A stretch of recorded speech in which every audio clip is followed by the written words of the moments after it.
নমস্কার, এসকেআর online YouTube চ্যানেলে তোমাদের প্রত্যেককে স্বাগত। অত্যন্ত গুরুত্বপূর্ণ একটি ভ্যাকেন্সিস আরআরবির তরফ থেকে নতুন নিয়োগের বিজ্ঞপ্তি প্রকাশিত হলো। এনটিপিসি নিয়োগের বিজ্ঞপ্তি প্রকাশিত হলো, যেখানে প্রচুর সংখ্যক শূন্যপদে নিয়োগ করা হচ্ছে এনটিপিসিতে, অর্থাৎ নন টেকনিক্যাল পপুলার ক্যাটাগরির ভ্যাকেন্সিস প্রকাশিত হলো। যারা দীর্ঘদিন থেকে রেলওয়ের এনটিপিসির জন্য ওয়েট করে আছো, আশা করি তোমাদের হাতে সুবর্ণ সুযোগ। যেখানে দুটি বিজ্ঞপ্তি প্রকাশিত হলো, যেখানে 05/2024 এবং 06/2024 দুটি বিজ্ঞপ্তি প্রকাশিত হলো, যেখানে উচ্চ মাধ্যমিক এবং গ্র্যাজুয়েশন লেভেলের পোস্টে নিয়োগ করা হচ্ছে। উচ্চ মাধ্যমিক এবং গ্র্যাজুয়েশন লেভেলের পদে নিয়োগ করা হচ্ছে। তো ভিডিওটি সম্পূর্ণ দেখো, কোন কোন পদের জন্য তোমরা যোগ্য হবে, কারা কারা যোগ্য প্রার্থী, প্রত্যেকটা বিষয় আমি স্টেপ বাই স্টেপ তোমাদের জানাচ্ছি এবং কোন পরীক্ষা দিতে হবে সেটাও আমি তোমাদের ভিডিওতে জানাবো। গ্র্যাজুয়েশন লেভেলের যে সমস্ত পদে নিয়োগ করা হচ্ছে, প্রথমে যে পদ রয়েছে chief commercial cum ticket supervisor, এই পদে নিয়োগ করা হচ্ছে, যেখানে লেভেল 6-এর বেতন 35,400 থেকে স্টার্টিং বেতন, যেখানে মেডিকেল স্ট্যান্ডার্ড রয়েছে B2, বয়স থাকতে হচ্ছে 18 থেকে 36-এর মধ্যে। ঠিক একইভাবে স্টেশন মাস্টার পদের ক্ষেত্রেও সেম রয়েছে, 18 থেকে 36, এবং বেতনের ক্ষেত্রে সেম রয়েছে। Chief commercial cum ticket supervisor পদে 1736টি পদ এবং স্টেশন মাস্টারের ক্ষেত্রে 994টি পদ আছে।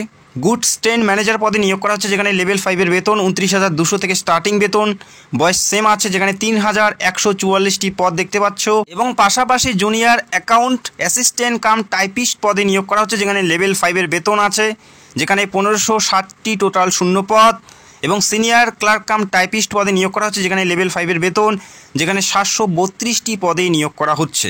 এই সমস্ত পদে অ্যাপ্লাই করার জন্য শিক্ষাগত যোগ্যতা তোমাদের থাকতে হবে গ্র্যাজুয়েশন, যে কোনো শাখার থেকে, যে কোনো বিভাগ থেকে গ্র্যাজুয়েশন করা থাকলে অ্যাপ্লাই করতে পারো। যেখানে আবেদন শুরু হচ্ছে, যেখানে গ্র্যাজুয়েশন লেভেলের পদগুলোতে তোমরা অ্যাপ্লাই করতে পারবে 14/9/2024 থেকে 13/10/2024 তারিখ পর্যন্ত এখানে আবেদন চলবে, অর্থাৎ অক্টোবরের 13 তারিখ পর্যন্ত তোমরা এখানে অ্যাপ্লাই করতে পারো। এক মাসের কাছাকাছি তোমরা এখানে আবেদন করার জন্য সুযোগ পাচ্ছ। এই সমস্ত পদে অ্যাপ্লাই করার জন্য তোমাদের আবারও জানাচ্ছি গ্র্যাজুয়েশন থাকতে হচ্ছে, যেখানে 8,113টি মোট শূন্য পদে নিয়োগ করা হচ্ছে, বয়স থাকতে হচ্ছে 18 থেকে 36-এর মধ্যে। এবং উচ্চ মাধ্যমিক পাশে যে সমস্ত পদে তোমরা অ্যাপ্লাই করতে পারবে, সেই সমস্ত পদগুলো আমরা দেখে নিচ্ছি। তো বারংবার রিকোয়েস্ট করছি, অবশ্যই ভিডিওটি সম্পূর্ণ দেখবে। পরীক্ষা সম্পর্কিত তথ্য আমি তোমাদের এই ভিডিওতেই জানাতে চলছি। উচ্চ মাধ্যমিক পাশে যে সমস্ত পদে অ্যাপ্লাই করতে পারবে, প্রথমে রয়েছে কমার্শিয়াল কাম টিকিট ক্লার্ক, যেখানে লেভেল 3-এর বেতন 21,700 থেকে স্টার্টিং বেতন, বয়স থাকতে হচ্ছে প্রত্যেকটা পদে 18 থেকে 33-এর মধ্যে, যেখানে টোটাল শূন্য পদ 2022টি পদে নিয়োগ করা হচ্ছে। এবং পাশাপাশি অ্যাকাউন্টেন্টস ক্লার্ক কাম টাইপিস্ট পদে নিয়োগ করা হচ্ছে, যেখানে লেভেল 2-এর বেতন 19,900 থেকে স্টার্টিং বেতন, যেখানে ভ্যাকেন্সি 361টি টোটাল শূন্য পদ, এবং প্রত্যেকটা পদের ক্ষেত্রেই 18 থেকে 33-এর মধ্যেই তোমাদের বয়স থাকতে হবে। পাশাপাশি জুনিয়র ক্লার্ক কাম টাইপিস্ট পদে নিয়োগ করা হচ্ছে, যেখানে লেভেল 2-এর বেতন, পাশাপাশি ট্রেন্স ক্লার্ক পদে নিয়োগ করা হচ্ছে, যেখানে অল ওভার 3,445টি টোটাল শূন্য পদ, যেখানে উচ্চ মাধ্যমিক পাশে তোমরা এই সমস্ত পদের জন্য যোগ্য প্রার্থী হবে। এখানে অ্যাপ্লাই করার জন্য কোনো পার্সেন্টেজ অথবা ITI সার্টিফিকেটের প্রয়োজন নেই। সিম্পল উচ্চ মাধ্যমিক পাশ করলেই তোমরা প্রত্যেকে এলিজেবল, প্রত্যেকে অ্যাপ্লাই করতে পারো। 1/1/2025 তারিখ অনুযায়ী যারা উচ্চ মাধ্যমিক পাশে অ্যাপ্লাই করতে চাও, তোমাদের বয়স 18 থেকে 33-এর মধ্যে থাকতে হবে। এবং যারা গ্র্যাজুয়েশন লেভেলে অ্যাপ্লাই করতে চাও, তোমাদের বয়স 1/1/2025 তারিখ অনুযায়ী 18 থেকে 36-এর মধ্যে থাকতে হবে। তো আশা করি তোমরা বুঝতে পারলে, অত্যন্ত গুরুত্বপূর্ণ ভ্যাকেন্সিস। এবং উচ্চ মাধ্যমিক পাস পদের ক্ষেত্রে যে অ্যাপ্লিকেশন, সেটা 21/9/2024 থেকে শুরু হচ্ছে, অর্থাৎ সেপ্টেম্বরের 21 তারিখ থেকে আবেদন শুরু হচ্ছে, আবেদন চলবে অক্টোবরের 20 তারিখ পর্যন্ত। এই তারিখের মধ্যে তোমাদের অ্যাপ্লাই করতে হবে যারা উচ্চ মাধ্যমিক পাশে অ্যাপ্লাই করতে চাও। এই সমস্ত গুরুত্বপূর্ণ পদে নিয়োগ করা হচ্ছে, যারা যোগ্য প্রার্থী অ্যাপ্লাই করতে পারো, যেখানে 11,000 প্লাস শূন্য পদে, অল ওভার 11,000 প্লাস শূন্য পদে নিয়োগ করা হচ্ছে। অত্যন্ত গুরুত্বপূর্ণ ভ্যাকেন্সিস। তো এই মুহূর্তে আমরা দেখে নিচ্ছি যে কোন কোন পরীক্ষা তোমাদের দিতে হবে, কোন কোন পরীক্ষার মাধ্যমে সিলেকশন করা হচ্ছে, এই মুহূর্তে দেখে নিচ্ছি। অবশ্যই ভিডিওটি সম্পূর্ণ দেখো।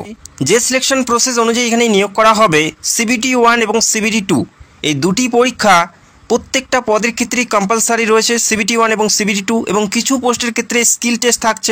টাইপিংয়ের যে সমস্ত পদগুলো আছে, সেখানে তোমাদের স্কিল টেস্ট দিতে হচ্ছে, তারপরে ডকুমেন্ট ভেরিফিকেশন এবং মেডিকেল, এই কয়টি ধাপের মাধ্যমে নিয়োগ করা হচ্ছে। তবে তোমাদের CBT 1 এবং CBT 2 প্রত্যেকটা পদের ক্ষেত্রেই তোমাদের অ্যাটেন্ড করতে হবে। CBT 1 যে পরীক্ষা থাকছে, সেখানে জেনারেল অ্যাওয়ারনেস থেকে 40 নম্বর, ম্যাথ থেকে 30 নম্বর, রিজনিং থেকে 30 নম্বর, এই কয়টি বিষয়ের উপর পরীক্ষা হবে। যেখানে MCQ টাইপের পরীক্ষা হবে, 4টা করে অপশন পাবে, সেখান থেকে সঠিক উত্তর বেছে নিতে হবে। 100টি প্রশ্ন 100 নম্বরের পরীক্ষা থাকবে। 90 মিনিট তোমরা পরীক্ষার জন্য সময় পাবে এবং নেগেটিভ মার্কিং 1/3 থার্ড হিসেবে নেগেটিভ মার্কিং থাকবে। বাংলা ভাষায় তোমরা পরীক্ষা দিতে পারবে, এই রাজ্যেই পরীক্ষা সেন্টার তোমরা পেয়ে যাবে। তো আশা করি তোমরা বুঝতে পারলে। যে সকল প্রার্থী তোমরা সিবিটি 1 পরীক্ষা পাস করবে তারা সিবিটি 2 জন্য ডাক পাবে। এই পরীক্ষায় জেনারেল অ্যাওয়ারনেস থেকে 50 নম্বর, ম্যাথ থেকে 35 নম্বর এবং রিজনিং থেকে 35 নম্বর, অর্থাৎ 120-র মধ্যে পরীক্ষা থাকছে, যেখানে 120টি প্রশ্ন, 120 নম্বরের পরীক্ষা থাকবে, 4টা করে অপশন পাবে। সেখান থেকে সঠিক উত্তর তোমাদের বেছে নিতে হবে। এই পরীক্ষায় যারা সিবিটি 1 পাস করবে তারাই অ্যাটেন্ড করতে পারবে এবং সর্বশেষ এই পরীক্ষার উপর মেরিটের মাধ্যমে নিয়োগ করা হবে। তো এই পরীক্ষা খুবই ইম্পর্টেন্ট এবং খুবই গুরুত্বপূর্ণ। এই পরীক্ষায় যে যত ভালো ফল করতে পারবে তার হাতেই তত বেশি সুযোগ থাকবে। তবে প্রথমে যে পরীক্ষা থাকছে সেই পরীক্ষায় তোমাদের পাস করতে হবে। তো এই ছিল সিলেকশন প্রসেস এবং বয়স তোমরা দেখতে পেলে। খুবই গুরুত্বপূর্ণ পোস্টে নিয়োগ করা হচ্ছে, যেখানে একটি ভালো সংখ্যায় ভ্যাকেন্সিজ উল্লেখ করা আছে এই মুহূর্তে। তবে এই ভ্যাকেন্সিজ পরবর্তী সময়ে আরও বেড়ে যাওয়ার সম্ভাবনা আছে। তো প্রিপারেশন চালিয়ে যাও যারা অ্যাপ্লাই করতে চাও, যারা পরীক্ষায় বসতে চাও। ভিডিওটি দেখার জন্য অসংখ্য ধন্যবাদ। যারা চ্যানেলের নতুন দর্শক চাইলে অবশ্যই আমাদের চ্যানেলটাকে সাবস্ক্রাইব করে রাখতে পারো। Thank you so much.